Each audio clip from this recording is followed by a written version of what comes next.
In today's video, I'm going to teach you how to target your competitor's brand name in Google Ads. This can be a strategic way to gain visibility and potentially attract customers who are searching for your competitor's products or services. Now, let's walk through the process step by step to make sure you're well equipped to implement this tactic effectively. First, head over to the Google Ads website. This is the platform where you'll be able to set up your advertisements and tailor them to your marketing goals. Once you arrive at the Google Ads homepage, you'll want to locate the Sign In button. It's typically found towards the top right corner of the page. Click on it and log into your Google Ads account. If you don't have an account, this is a perfect opportunity to create one. Setting up a new account is straightforward, requiring your basic information to get started.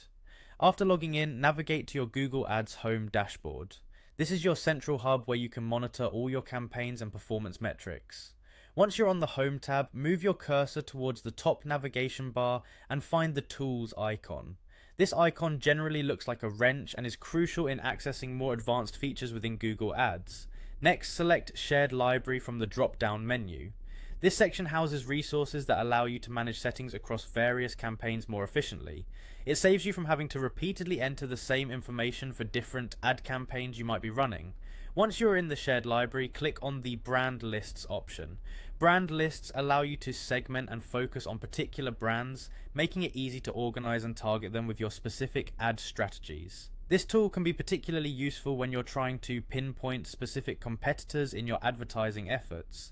Now it's time to create a brand list. Click on Create a Brand List. This will take you to a page where you can name your list and begin adding the brand names you wish to target. When naming your list, it's a good idea to use something descriptive that you'll easily recognize later. As you add competitors to your brand list, think about the companies that most closely align with your business or who command a significant portion of the market share you're aiming to capture.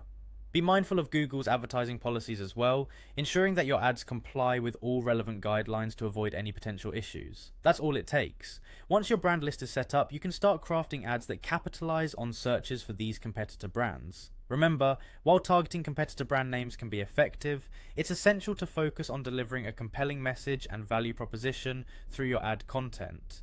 Thanks for watching, and good luck with your advertising efforts.